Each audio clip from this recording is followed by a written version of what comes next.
नमस्कार साथियों, आप देख रहे हैं यूपी समाचार, जहां आपको मिलती है उत्तर प्रदेश की दिन भर की ताजा और बड़ी खबरें। आज की पहली खबर, यूपी में मिला कोरोना का नया मामला। यूपी में कोरोना का नया मामला सामने आया है। सांस लेने में परेशानी के बाद युवक की जांच में कोरोना की पुष्टि हुई। इसके बाद वाराणसी के BHU अस्पताल में युवक को भर्ती कर इलाज किया जा रहा है। डॉक्टरों का कहना है कोरोना वायरस की रफ्तार भले ही बहुत धीमी पड़ गई हो, लेकिन संक्रमण पूरी तरह खत्म नहीं हुआ है।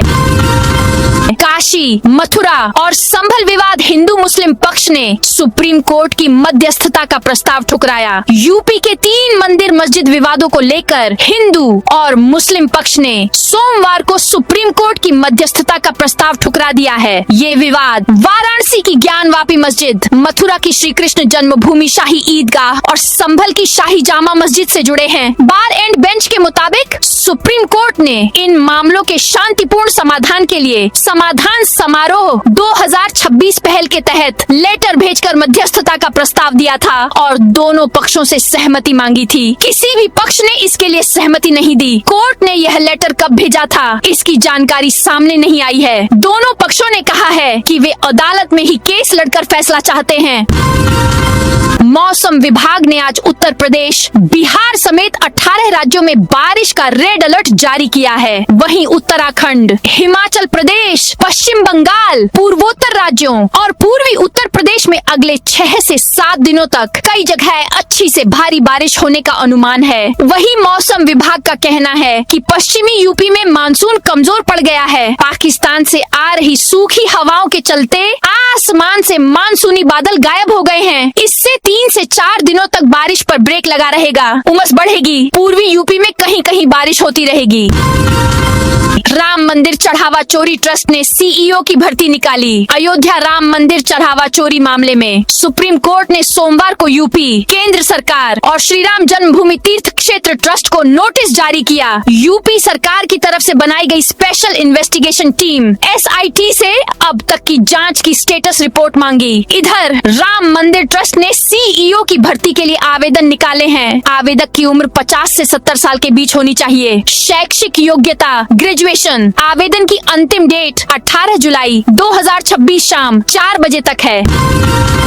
लखनऊ कानपुर एक्सप्रेसवे का उद्घाटन आज। लखनऊ कानपुर एक्सप्रेसवे बनकर तैयार है। रक्षा मंत्री राजनाथ सिंह आज यानी शाम 4 बजे इसका उद्घाटन करेंगे। इससे लखनऊ कानपुर का सफर सिर्फ 40 मिनट में पूरा होगा। अभी सफर में 2.5 से 3 घंटे लगते हैं। 4700 करोड़ रुपए की लागत से बनकर तैयार एक्सप्रेसवे आज यानी मंगलवार से आम लोगों के लिए खुल जाएगा।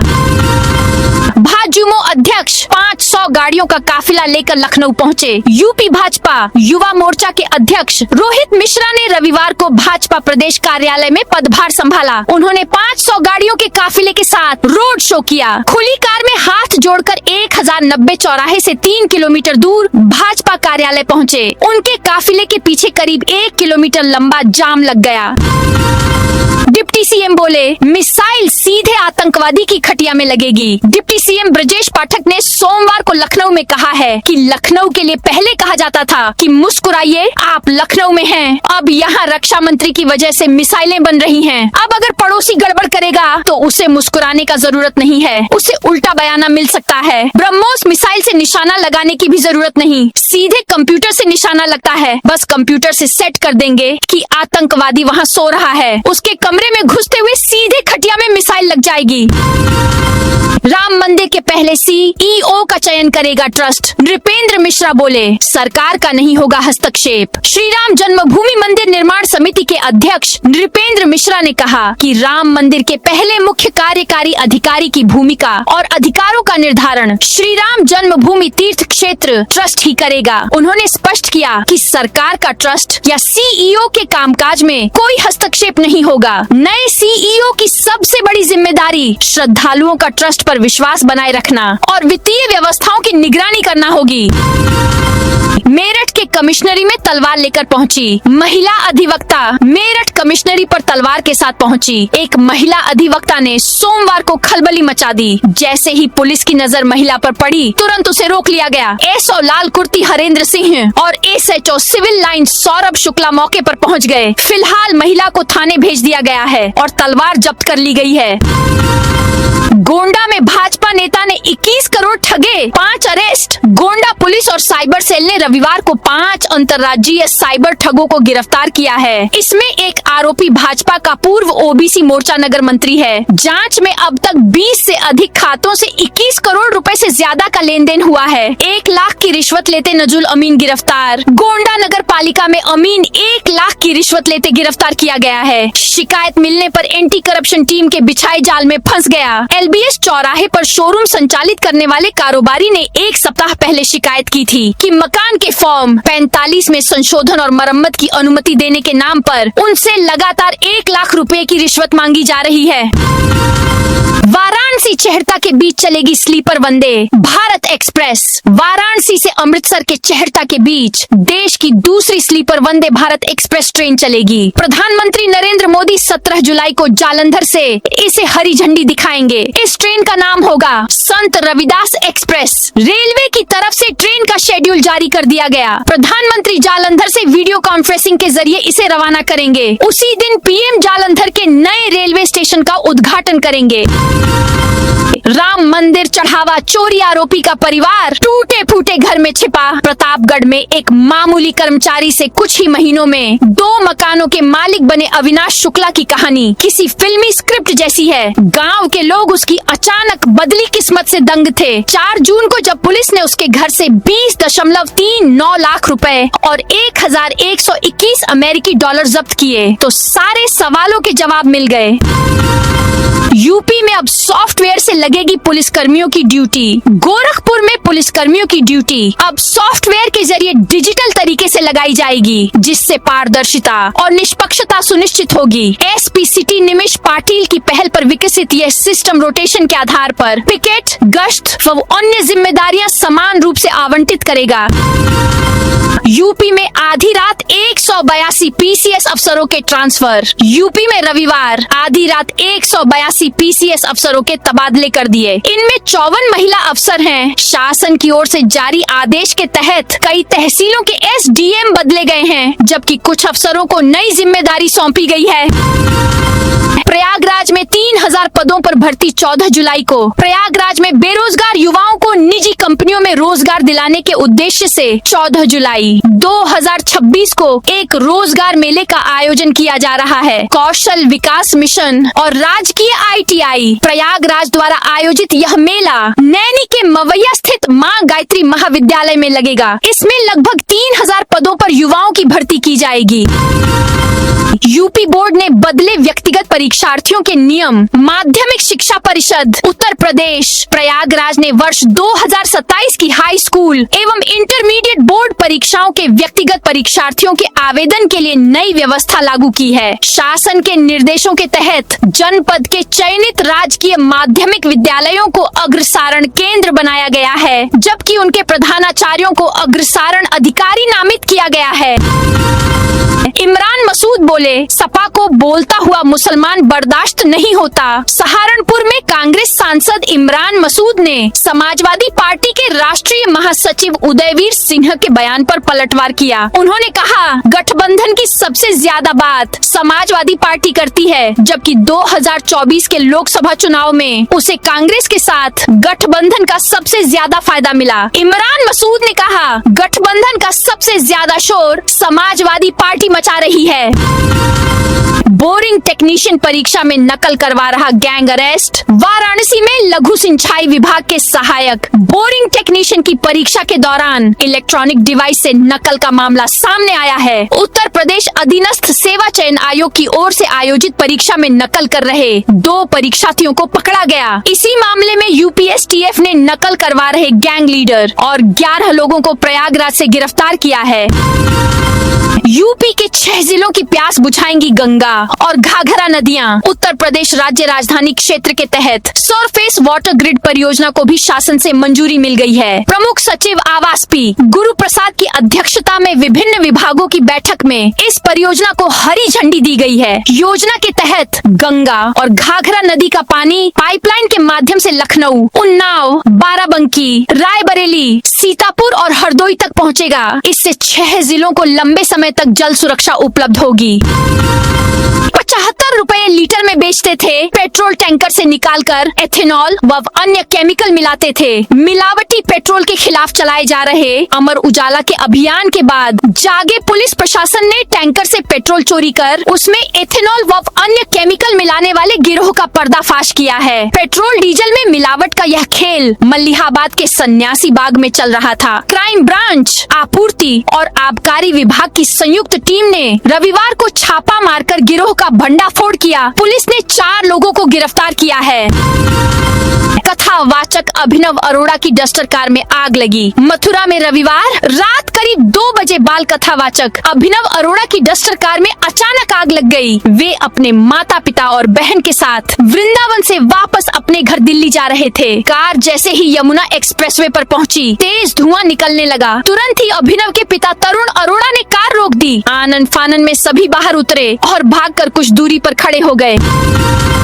स्कूल चलो अभियान रैली को डीएम ने दिखाई हरी झंडी। उत्तर प्रदेश शासन के निर्देश पर संचालित स्कूल चलो अभियान के दूसरे चरण 1 जुलाई से 15 जुलाई 2026 के तहत जनपद मऊ में सोमवार सुबह 11 बजे जागरूकता रैली का आयोजन किया गया। कलेक्ट्रेट परिसर से जिलाधिकारी आनंद वर्धन ने रैली को हरी झंडी दिखाकर रवाना किया। नोएडा जमीन मुआवजा घोटाला, सुप्रीम कोर्ट ने एसआईटी को जांच से हटाया। नोएडा में जमीन अधिग्रहण मुआवजा घोटाले से जुड़े मामले में सुप्रीम कोर्ट ने अहम आदेश दिया है। कोर्ट ने विशेष जांच दल एसआईटी को जांच की जिम्मेदारी से मुक्त करते हुए मामले की आगे की जांच Uttar Pradesh state vigilance bureau को सौंप दी है। साथ ही विजिलेंस को 3 महीने के भीतर जांच पूरी कर रिपोर्ट प्रस्तुत करने का निर्देश दिया है। एक बार विधायक बना तो दोबारा चुनाव नहीं लड़ूंगा। संभल की गुन्नौर विधानसभा सीट से राष्ट्रीय परिवर्तन दल के प्रत्याशी गगन यादव ने चुनाव जीतने पर दोबारा चुनाव नहीं लड़ने का वादा किया है। सोमवार सुबह तहसील गुन्नौर के धनारी फार्म हाउस पर आयोजित कार्यक्रम में उन्होंने कहा कि उनका उद्देश्य राजनीति में पद हासिल करना नहीं, बल्कि क्षेत्र के लोगों की सेवा करना और राजनीतिक द्वेष को समाप्त करना है। यूपी में गन्ना समितियों के स्कूलों के शिक्षक सीखेंगे नए कौशल। सहकारी गन्ना समितियों के माध्यम से संचालित विद्यालयों और महाविद्यालयों में पढ़ने वाले विद्यार्थियों को रोजगार परक शिक्षा और आधुनिक कौशल से जोड़ने की दिशा में गन्ना व चीनी विभाग ने नई पहल की है। इसके तहत चयनित शिक्षकों को 3 दिवसीय विशेष प्रशिक्षण दिया जाएगा ताकि वे अपने संस्थानों में विद्यार्थियों के कौशल विकास को नई गति दे सकें। जौनपुर स्टेशन पर रुकेगी संत रविदास वंदे भारत स्लीपर एक्सप्रेस। वाराणसी और पंजाब के चेहरता के बीच चलने वाली वंदे भारत स्लीपर एक्सप्रेस, जिसे संत रविदास एक्सप्रेस नाम दिया गया है, का जौनपुर सिटी रेलवे स्टेशन पर ठहराव सुनिश्चित किया गया है। रेलवे के अनुसार ट्रेन का संचालन 17 जुलाई से शुरू होगा। प्रधानमंत्री नरेंद्र मोदी वीडियो कॉन्फ्रेंसिंग के माध्यम से इस नई रेल सेवा का शुभारंभ करेंगे। वन नेशन वन इलेक्शन पर लखनऊ में अहम बैठक। देश में वन नेशन वन इलेक्शन को जमीन पर उतारने की कवायद तेज हो गई है। इसका रोड मैप तैयार कर रही संसद की संयुक्त समिति 13 जुलाई को लखनऊ पहुंच गई है। भाजपा सांसद पीपी चौधरी की अध्यक्षता वाली यह 39 सदस्यीय समिति 15 जुलाई तक लखनऊ में रहेगी। 3 दिनों तक बैठकों का दौर चलेगा। लाइसेंस निलंबित होने पर भी फैक्ट्री में उत्पादन जारी। उन्नाव शहर के मगरवाड़ा स्थित जय फूड प्रोडक्ट्स के संचालक के खिलाफ खाद्य सुरक्षा विभाग की तहरीर पर कोतवाली पुलिस ने मुकदमा दर्ज किया है। आरोप है कि विभाग द्वारा लाइसेंस निलंबित किए जाने के बावजूद फैक्ट्री में अवैध रूप से खाद्य पदार्थों का निर्माण और बिक्री की जा रही थी। अतीक अहमद गैंग की लखनऊ, गाजियाबाद व नोएडा की प्रॉपर्टी जब्त होगी। ऑपरेशन माफिया के तहत एक बार फिर कमिश्नरेट पुलिस ने माफिया, उसके गुर्गे और करीबियों को आर्थिक चोट पहुंचाने की कवायद शुरू कर दी है। अपराध से अर्जित चल और अचल संपत्तियों को गैंगस्टर एक्ट में कुर्क करने की तैयारी तेज की गई है। इसमें अतीक गैंग की लखनऊ, गाजियाबाद, नोएडा और मुंबई स्थित करोड़ों रुपए की प्रॉपर्टी शामिल है। उन संपत्तियों का संबंधित विकास प्राधिकरण, राजस्व विभाग, नगर निगम से सत्यापन करवाया जा रहा है। सरयू का जलस्तर बढ़ा, चेतावनी बिंदु के करीब। बस्ती में सरयू नदी का जलस्तर लगातार बढ़ रहा है, जिससे माझा क्षेत्र के गांवों में बाढ़ का खतरा मंडरा रहा है। केंद्रीय जल आयोग अयोध्या के अनुसार रविवार शाम 4 बजे नदी का जलस्तर 91.16 मीटर दर्ज किया गया, जो चेतावनी बिंदु 91.73 मीटर से केवल 57 सेंटीमीटर नीचे है। दिल्ली लखनऊ हाईवे पर लगेंगे ओवर स्पीड कैमरे। दिल्ली लखनऊ नेशनल हाईवे पर ओवर स्पीड वाहन दौड़ाने पर लगातार सड़क हादसे हो रहे हैं। हादसों पर अंकुश लगाने के लिए NHAI गाजियाबाद द्वारा डासना से हापुड़ तक ओवर स्पीड कैमरे लगाने की तैयारी शुरू कर दी गई है। NHAI मुख्यालय से ओवर स्पीड कैमरे लगाने का प्रस्ताव पास भी हो चुका है। सितंबर या अक्टूबर तक कैमरा लगाने का कार्य पूरा कर लिया जाएगा। इसके बाद अगर वाहन चलाते वक्त नियमों को उल्लंघन किया तो चालान सीधे आपके घर पहुंच जाएगा। महिला के लिए ट्रेन रुकवाना पड़ा भारी। आगरा कैंट रेलवे स्टेशन पर ट्रेन रुकवाने को लेकर रविवार को बड़ा विवाद सामने आया। आरोप है कि ट्रेन रुकने के बाद हुई कहासुनी के दौरान आरपीएफ के जवानों ने डिप्टी स्टेशन अधीक्षक नरेंद्र चाहर के साथ मारपीट की और उन्हें घसीटते हुए थाने तक ले गए। घटना का वीडियो सोशल मीडिया पर वायरल होने के बाद रेलवे प्रशासन ने 4 आरपीएफ कर्मियों को निलंबित कर उनके खिलाफ मामला दर्ज कराया है। मामले की जाँच के लिए वरिष्ठ अधिकारियों की 3 सदस्यीय समिति भी गठित की गई है। हरदोई जून रैंकिंग में प्रदेश के शीर्ष 10 जिलों में हरदोई में मुख्य विकास अधिकारी सीडीओ नेहा ब्याडवाल की अध्यक्षता में मुख्यमंत्री डैशबोर्ड पर प्रदर्शित जन कल्याणकारी योजनाओं और विकास कार्यक्रमों की प्रगति की समीक्षा बैठक हुई। यह बैठक सोमवार 13 जुलाई को विकास भवन में दोपहर 2 बजे आयोजित की गई। समीक्षा के दौरान बताया गया कि जून माह की प्रगति के आधार पर हरदोई ने विकास एवं राजस्व कार्यों की संयुक्त रैंकिंग में प्रदेश के शीर्ष 10 जनपदों में स्थान प्राप्त किया है। रेलवे अफसर को पीटने पर बीजेपी सांसद आरपीएफ पर भड़के। आगरा कैंट स्टेशन पर deputy station superintendent Narendra Chahar को घसीटे जाने के मामले में फतेहपुर सीकरी के सांसद राजकुमार चाहर ने आरपीएफ अधिकारियों को फटकार लगाई है। रविवार की शाम रेलवे इंस्टीट्यूट पहुंचे सांसद ने आरपीएफ अधिकारियों को आड़े हाथों लेते हुए कहा, वर्दी की भी बदनामी करोगे और हमारी सरकार की भी बदनामी करोगे। आईएएस अफसरों का राज्य कर विभाग में बढ़ेगा दखल। राज्य कर विभाग में आईएएस अधिकारियों की तैनाती का दायरा लगातार बढ़ रहा है। नोएडा के बाद अब कानपुर और गाजियाबाद में भी आईएएस अधिकारियों को एडिशनल कमिश्नर ग्रेड 1 का प्रभार दिया गया है। विभाग में 4 आईएएस अधिकारियों की तैनाती की तैयारी मानी जा रही है। सूत्रों के अनुसार आगरा या वाराणसी में भी जल्द किसी आईएएस अधिकारी को इसी पद पर तैनात किया जा सकता है। हर मंडल की एक सड़क का होगा औचक निरीक्षण, गुणवत्ता पर शासन की पैनी नजर। उत्तर प्रदेश में सड़कों के निर्माण और उनकी गुणवत्ता को लेकर मुख्यमंत्री योगी आदित्यनाथ के जीरो टॉलरेंस विजन के तहत शासन ने एक बड़ा फैसला किया है। प्रदेश की सड़कों की हकीकत जानने और गुणवत्ता परखने के लिए अब शासन स्तर से सीधे हर मंडल की एक प्रमुख सड़क का औचक निरीक्षण किया जाएगा। गोरखपुर से चलने वाली ट्रेनों के गार्ड केबिन होंगे हाईटेक। गोरखपुर से देश के विभिन्न हिस्सों के लिए चलने वाली पूर्वोत्तर रेलवे की ट्रेनों में जल्द ही ट्रेन मैनेजर के केबिन पूरी तरह हाईटेक नजर आएंगे। रेलवे ने सोमवार को सुबह 10 बजे सूचना जारी करते हुए बताया कि गार्ड के लंबे सफर को अधिक आरामदायक और सुविधाजनक बनाने के लिए ब्रेकवान का नया मॉडल तैयार किया है। तो दोस्तों, ये थी आज उत्तर प्रदेश के सभी जिलों की दिन भर की ताजा और बड़ी खबरें।